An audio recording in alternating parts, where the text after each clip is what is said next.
Today we're creating these adorable winter cats. They're inspired by the artist and illustrator Angie Roselar. She creates her own illustrations that go along with the different books she's written. You can check her out if you want. They're super fun to look at. But what we need to think about when we look at her artwork are the elements of art. These we use in all of the artwork we create. She uses line, shape, color, form, value, texture, and space. These are the same things that you are going to use to create your artwork today.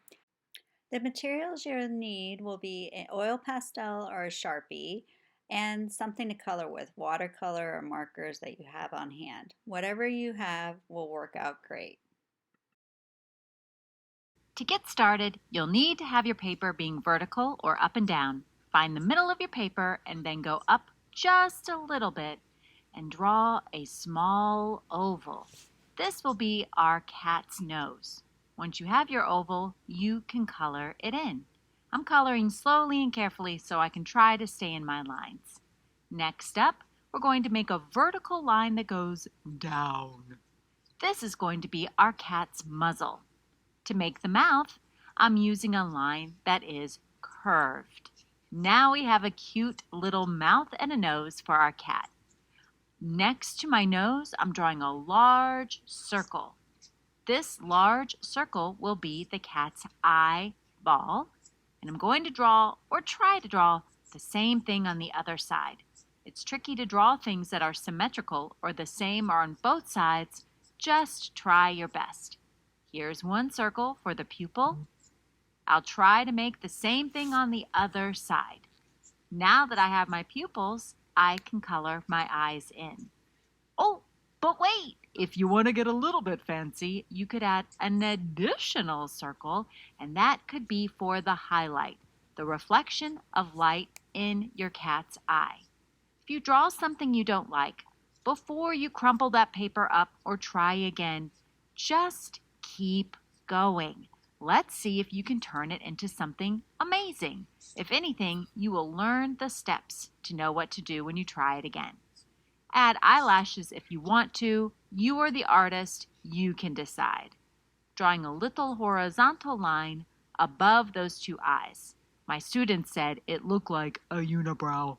I'm making a slightly longer horizontal line underneath my cat's chinny, chin, chin. Now I'm going to bend my line right here and then bring it on down to that horizontal line.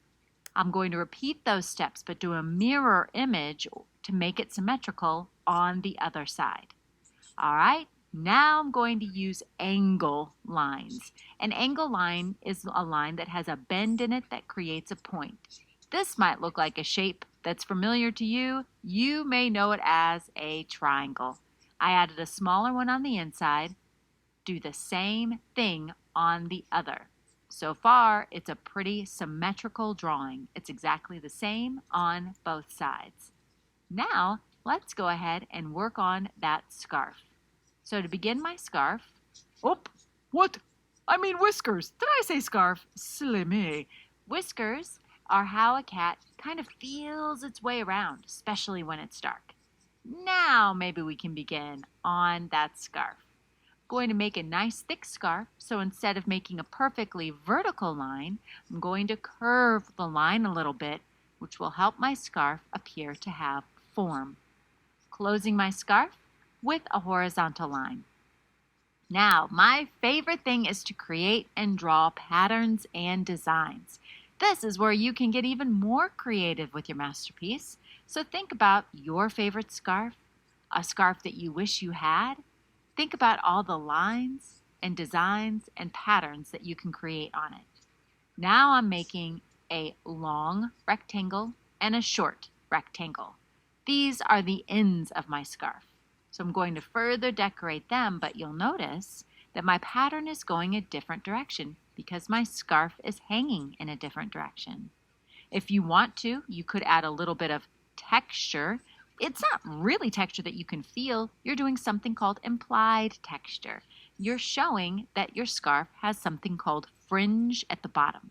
And fringe, if you touched it, has a little bit of a texture. You know, I mentioned I do love me some patterns, so here I am adding some more. Okay, now what we need to do is draw the rest of our cat's body. So find what's near the bottom middle of your paper and put a small dot there, one that's just for you to see. I like to practice drawing sometimes with my finger. I call this ghost drawing, but there's nothing scary about it. You're just practicing a little bit before diving in. Notice I'm going at a slow speed to draw so that I can make sure that I make it to my little polka dot. But if you miss the polka dot, it's just a guide. It's just an idea of where you might want to go.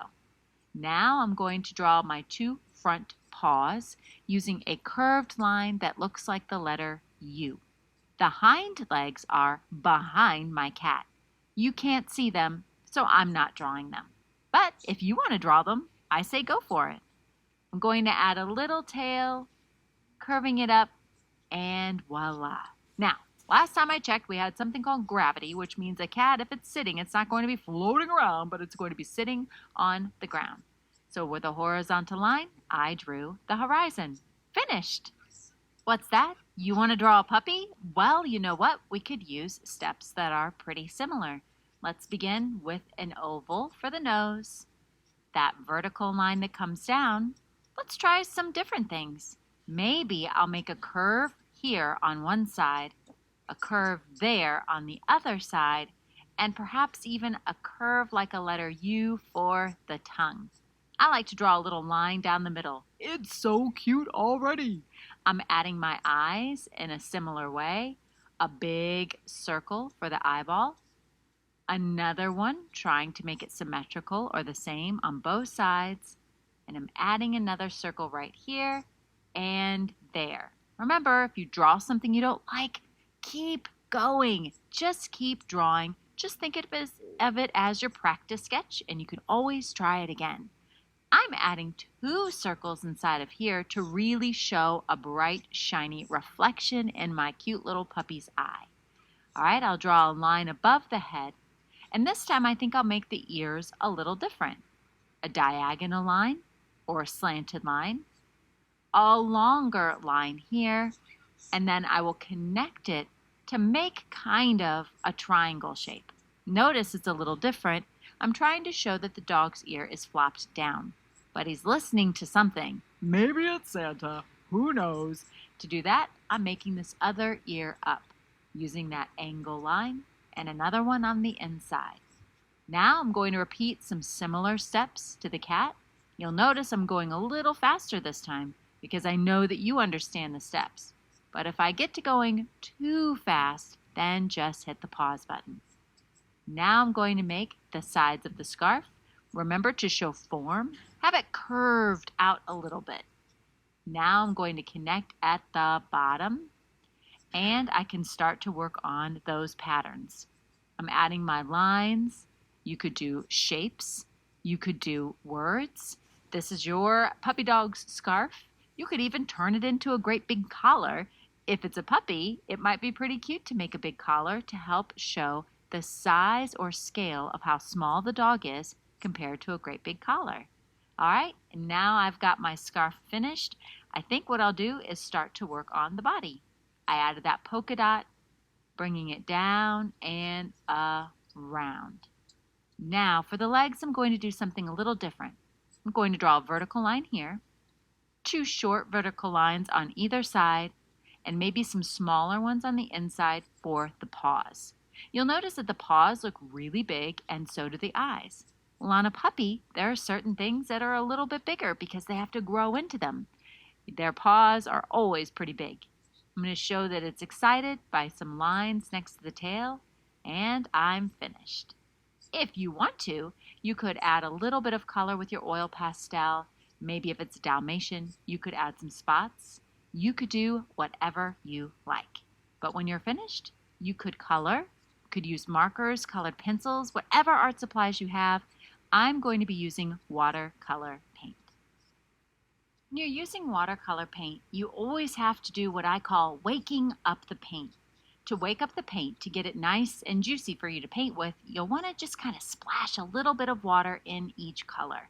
Now that all of my colors are ready to be painted, I'm going to begin by painting my sky. You could use one color for your sky. You could use a variety of colors for your sky. It's up to you. But when you're using watercolor paint, if you want the colors to have a darker value, then you just need to add more color to your brush. If you want the color to have a lighter value, then you would just add more water to your brush. Your brush should always move really smoothly over your paper, like a ballerina gliding across a paper. If ever your paintbrush makes a scratchy line, it's trying to tell you that it's thirsty and it needs more water. There should never be scratchy lines on your paper with watercolor paint.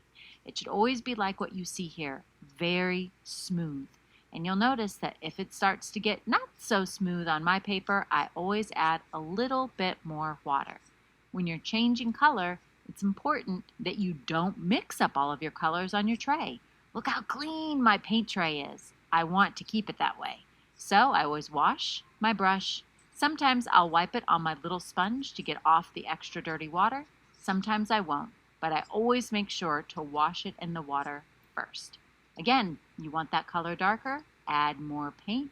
A little bit lighter? Add more water. I'm doing all the cool colors, except for green, in my sky. I want it to look like a brisk, wintry morning.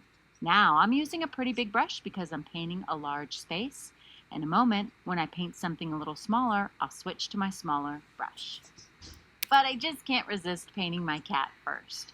You could leave your cat white. You could paint it orange, like an orange tabby cat. That's how I'm painting mine. You could paint it gray, or maybe your cat has spots. You could paint it like a cat that you know, maybe a cat that lives in your house, or you could make it a cat that you've always wanted. It's up to you. You might want to, however, let the sky or the background dry first. Sometimes I've noticed with watercolor paint, if two colors that are wet bump into each other, by the way, that's called wet on wet, the colors will mix together, just like you see that I did with my sky. On my sky, it looks beautiful, and I wanted it to happen. But on my cat, I might not want those colors to mix together. So for that reason, I might want to consider doing something called wet on dry. That means I'm painting with wet paint, but my paper itself is dry. That's up to you. You are the artist. Like I always say, you get to decide. Once your cat is finished, then you can work on painting the scarf, maybe the eyes and the ears, and a little bit of a shadow underneath. Now I'm going to speed up a little bit, and you'll notice that I've changed my brush size to a little bit smaller since I'm painting those smaller details. Always cleaning my brush, always taking care to make sure that my paint tray stays nice and clean. I know your cats and your dogs sitting outside in the cold, cold snow are going to turn out amazing. Special thanks to our inspiration artists for giving us such great ideas. Inspiration and great ideas can be found everywhere. You just have to be looking for them. Have so much fun creating.